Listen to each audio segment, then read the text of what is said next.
అభివృద్ధి పనుల్లో వేగం పెంచుతోంది రాష్ట్ర ప్రభుత్వం. సంక్షేమంతో పాటు అభివృద్ధిని కొనసాగిస్తున్న సీఎం రేవంత్ జూన్ 2న ఇప్పటికే ఉన్న పథకాలతో పాటు మరిన్ని స్కీంల అమలుకు ప్రణాళికలు చేస్తున్నారు. అంతకంటే ముందే యాదగిరిగుట్ట ఆలయ అభివృద్ధి పనులు ప్రారంభించనున్నారు. రేపు యాదగిరిగుట్టకి వెళ్లనున్న సీఎం 100 కోట్ల అభివృద్ధి పనులకు శ్రీకారం చుట్టనున్నారు.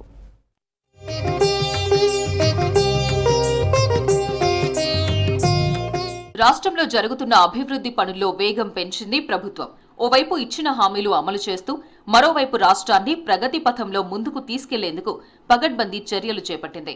ఇప్పటికే వివిధ సంక్షేమ పథకాలు అమలు చేస్తోంది. జూన్ 2న మరిన్ని పథకాలు అమలు చేసేందుకు ప్రణాళికలు రూపొందించింది. దీనికంటే ముందే యాదగిరిగుట్ట అభివృద్ధిలో భాగంగా మరిన్ని పనులకు శ్రీకారం చుట్టింది ప్రభుత్వం. యాదగిరిగుట్ట ఆలయంలో మరిన్ని అభివృద్ధి పనుల ప్రారంభానికి ముహూర్తం ఫిక్స్ చేసింది ప్రభుత్వం. ఈ నెల 23న 100 కోట్ల నిధులతో వివిధ అభివృద్ధి పనులను ప్రారంభించనున్నారు సీఎం రేవంత్. మొత్తం 100 కోట్ల అభివృద్ధి పనుల్లో కళ్యాణ మండపం కోసం 9.87 కోట్లు కేటాయించింది ప్రభుత్వం. అలాగే 1,41,00,000తో పలు అభివృద్ధి పనులు చేపట్టనుంది. ఆర్వో ఆఫీస్ నుంచి రథశాల కోసం 1,35,00,000, దీక్షా సదనం కోసం 43 కోట్లు కేటాయిస్తోంది. వేద పాఠశాలకు భారీగా నిధులు కేటాయించింది ప్రభుత్వం. దీనికి సంబంధించిన పనులను రేపు మొదలు పెట్టనున్నారు సీఎం.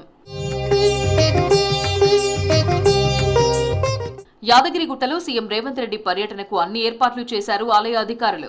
100 కోట్లతో చేపట్టే అభివృద్ధి పనులకు సీఎం శంకుస్థాపన చేస్తారని చెప్పారు. వేద పాఠశాలతో పాటు కొండపైన కళ్యాణ మండపం, ప్రధాన ఆలయ వాయువ్య దిశలో మెట్ల మార్గం, కొండ క్రింద నుంచి కొండపైకి వెళ్లే మెట్ల మార్గానికి పైకప్పు, దీక్షపరుల భవనానికి భూమి పూజ చేస్తారని తెలిపారు. కంచి పీఠాధిపతి విజయేంద్ర సరస్వతి పర్యవేక్షణలో కార్యక్రమం జరుగుతుందన్నారు దేవస్థానం ఈవో భవానీ శంకర్. ముఖ్యమంత్రి వర్యులు రేవంత్ రెడ్డి గారు మరియు కంచి కామకోటి పీఠాధిపతులు పరమహంస పరివ్రాజకాచార్యులు శ్రీ శ్రీ శ్రీ శంకర విజయేంద్ర సరస్వతి స్వామివారు శ్రీ లక్ష్మీ నరసింహస్వామి వేద పాఠశాల శంకుస్థాపన చేస్తారు.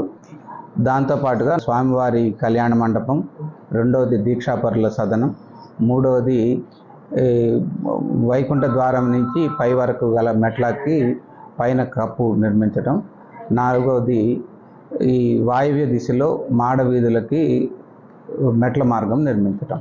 రాష్ట్రంలో పలు అభివృద్ధి పనులను విడతల వారీగా చేపడుతోంది ప్రభుత్వం. వాటిని అనుకున్న గడువులోగా కంప్లీట్ చేయడంపై ఎప్పటికప్పుడు సమీక్షలు చేస్తున్నారు సీఎం. వీలైనంత త్వరగా పూర్తి చేసేలా అధికారులను అప్రమత్తం చేస్తున్నారు.